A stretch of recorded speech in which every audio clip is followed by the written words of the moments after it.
Yo everybody, what's going on? This is Keegan from Kman Reviews. If you enjoyed this review, make sure to hit that like and the subscribe button. We are almost at 50 subscribers, so if you could please hit that subscribe button, and if you have any opinions at all you would like to share, leave them down in the comment section. Dwight Yoakam, This Time. Dwight Yoakam, American singer, songwriter, actor, releasing over 20 albums, selling well over 30 million copies. He's definitely one of country's most notable pioneers in the late 80s, early 90s. This album of his I'll be reviewing is his biggest success to date, the triple platinum 1993 hit, This Time, all thanks to a viewer suggestion. This album was meant to be a bit of a branch out for Dwight, stretching beyond his honky-tonk sounds of his earlier records. And this one is meant to incorporate more rock styles along with a bit more depth and dimension, essentially wanting to make his own style of music, something unique. So just how well did he do that? Let's find out as I review this album, track by track. We'll start off with the singles, with there only being one pre-release, and that being Ain't That Lonely Yet, the only song on this record that doesn't have a writing credit from Dwight himself. And if I can be honest, I've given this plenty of listens, and I feel like I should like it a lot more than I do. Everything is extremely polished, the guitar work is so light, it's such a non-presence here, and the percussion really doesn't add all that much, but the synth work is just so distracting from everything else. Dwight's vocals are probably the best part of the song here. They're a lot cleaner than a traditional country star, but still have some throaty elements to his voice as he sings about this broken relationship, and how he doesn't need to go back with her because he isn't that lonely yet. Again, I wish I liked it more, but it's fine otherwise. Now for the rest of the tracks. The opener, Pocket of a Clown, is a song that took me a little bit of time to warm up to. The drum work was the biggest thing that caught me off guard. I didn't expect it to be a little bit more sporadic than normal, but it did grow on me. What hasn't yet grown on me, unfortunately, are all these background vocals throughout the entire track. They're pretty bewildering. It's hard to remain focused on the track. I do, however, enjoy this fiddle work and the guitar solo midway through the tune, and these lyrics which are a little bit vague but seem to be about internal struggles, some things being too dark to comprehend. Not a bad song here. 1,000 Miles from Nowhere is probably one of my favorites here by a long shot. This track has a wonderful, breezy element. The guitar feels very soft and hopeful, and the drum has a soft, intimate vibe to it. Dwight's voice here is pretty damn solid. It's the perfect type of song for driving down a highway to. If I can share one complaint I have with the song, it's the runtime. It didn't need to be the full 4.5 minutes that is. And while its two verses and choruses are spread out pretty effectively between conjoining guitar solos, it doesn't feel fully complete. Lyrically, it's about dealing with the end of a relationship, feeling sad and lost, and expressing that with apathy. Still a great song. I enjoy it. Home for Sale is a wonderful, calming country ballad led by this relaxing acoustic guitar strumming, and some occasional electric guitar picks in there to provide a bit more emotion. Dwight's vocals here are also pretty damn solid, remaining in a more neutral tone for the majority, but then spike up for some lines in the chorus. Not to mention that pitch change for the final leg of the tune. And also, I just gotta love that plucky solo midway through, mimicking the main melody. It's such a satisfying moment. Lyrically, it's about selling this house that he and his partner lived in, selling all the memories that come with it. Great song, worth checking out. The title track, This Time, is a little bit of a slower tune, and it's pretty okay.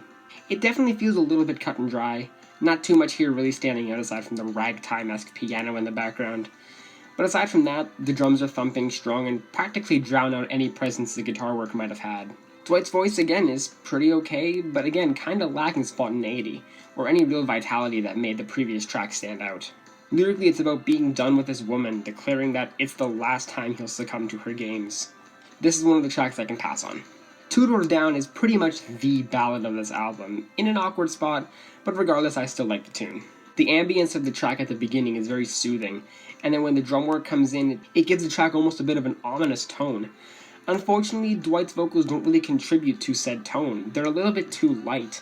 It doesn't have that deeper tone really needed to sell a track like this. But these lyrics about this bar 2 doors down, selling drinks real strong, and with this jukebox playing only sad songs, it's pretty moving, and another good song here. King of Fools feels like a more cohesive version of Pocket of a Clown, but instead of the erratic drum work and background vocals, it's a lot more traditional, and I get a lot more out of this. The fiddle work here is really well done along with the mellow drum work. Dwight handles the vocals much better here. This is where I see him excelling with his lighter delivery. Lyrically, it's about this relationship and how she's been having these affairs, glancing at other men, giving him empty eyes. It's pretty deceiving and a great song to boot. Fast As You, which went on to become a fairly big post-release hit, and yeah, this one's pretty good as well. It definitely has a lot more of a rock flair to it, especially when factoring in that guitar riff, but it's still distinctly country at the same time. The drum work also wields a bit more power, only adding onto the rock vibe the track is giving off. Dwight gets a little bit deeper with his vocals, and it all comes together exceptionally well. Lyrically, it finally gets out of the depressing run this album's been in, breaking free of this controlling relationship. Fantastic song, one of the best here as well. Try Not to Look So Pretty, which was yet another big hit post-release, and another track I like quite a bit. The fiddle is a little bit sadder on this one, and fittingly so, as the guitar work has a somber tinge to it as well. Also, can we just mention how gorgeous the string orchestra is in the background? It combines the whole track into this tight package that's both calming and painful to listen to. Especially when factoring in these lyrics about this girl being so pretty that it makes him weak, almost a slave to her, and he's begging her to stop with her looks. Great song. Wild Ride is a track that unfortunately sits a bit off with me, with the biggest issue here being Dwight's vocals. They're behind this overly shrouded effect, it really doesn't sound natural, and we also have the return of the background vocals, which you've already heard my distaste for them. Sonically, however, the track is pretty solid. I really enjoyed the guitar solo halfway through, and the drums have a really infectious groove, but the combination of the elements is very jarring. Lyrically, I can only assume it's some sort of sexual metaphor, the wild ride, or maybe it is just a motorcycle ride. It's a bit up to interpretation. In all honesty, I can pass on this one. And finally, the closer Lonesome Rhodes unsurprisingly closes out the album on a soft touch, and I really enjoy that.